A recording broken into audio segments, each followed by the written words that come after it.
You wake up and immediately you know something is wrong. Your throat is burning, your joints ache, your skin is hot, but you are shivering. You pull the heavy blanket up to your chin. You reach over to your nightstand, grab your phone, and send a text message to your boss. You apologize. You say you can't make it in today. Then, you go back to sleep. You rest in a temperature-controlled room. You have clean water in a glass next to you. You have synthetic chemicals in a plastic bottle that will force your fever down.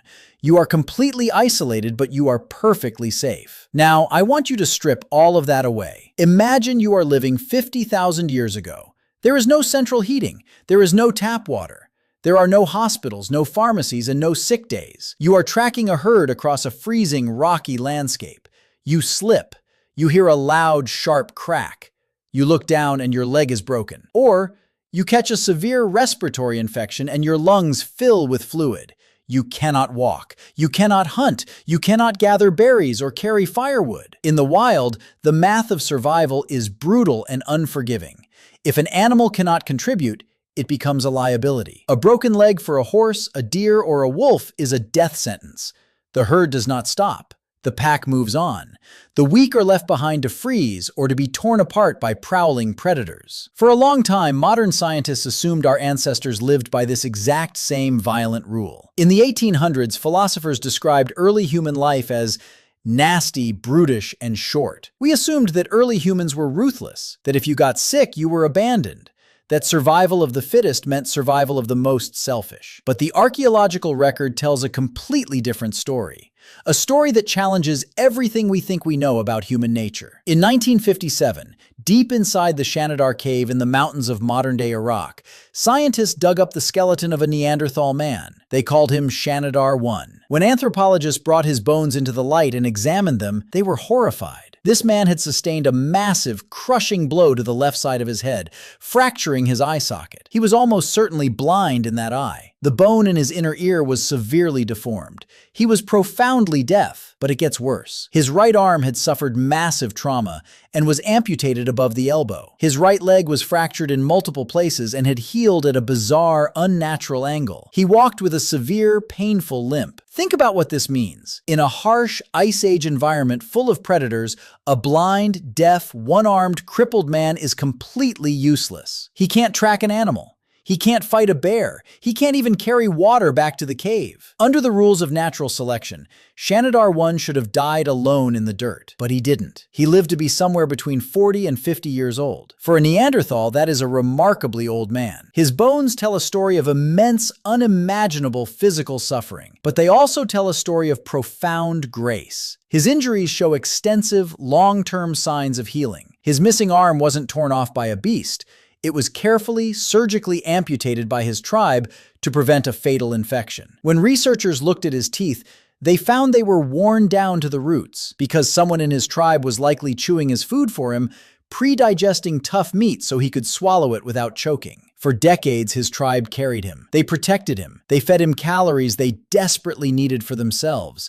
They kept him warm. And Shanidar 1 is not an isolated anomaly. In Florida, researchers discovered the 7,000-year-old remains of a teenage boy with severe spina bifida. He had a massive spinal deformation. He couldn't walk. He couldn't move his legs at all, yet his tribe carried him on their backs for 15 years. In Italy, archaeologists found the 12,000-year-old skeleton of a teenager with severe dwarfism. His tribe fed him, cared for him, and when he died, they buried him with the highest honors, wrapping his body in the older woman. We have fundamentally misunderstood what survival of the fittest actually means.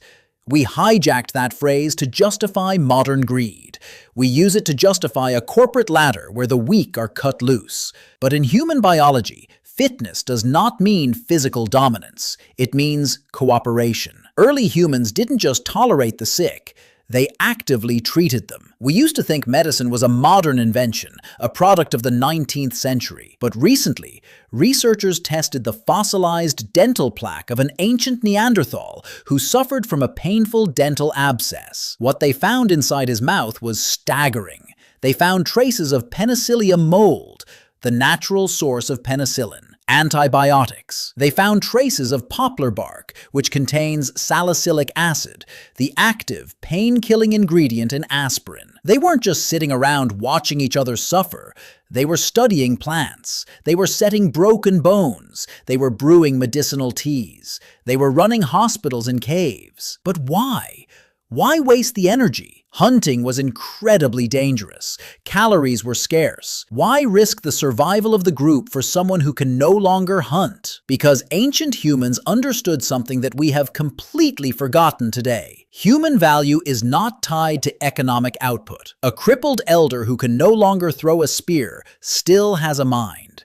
They remember where the hidden water springs are during a 20-year drought. They know which red berries are safe and which ones will stop your heart. They know the stories that keep the tribe united when the winter gets dark. In a world without the internet, without books, without writing, the elderly and the sick were the libraries of human survival. If you let them die, you lost the map. Years ago, a student asked what the first true sign of human civilization was.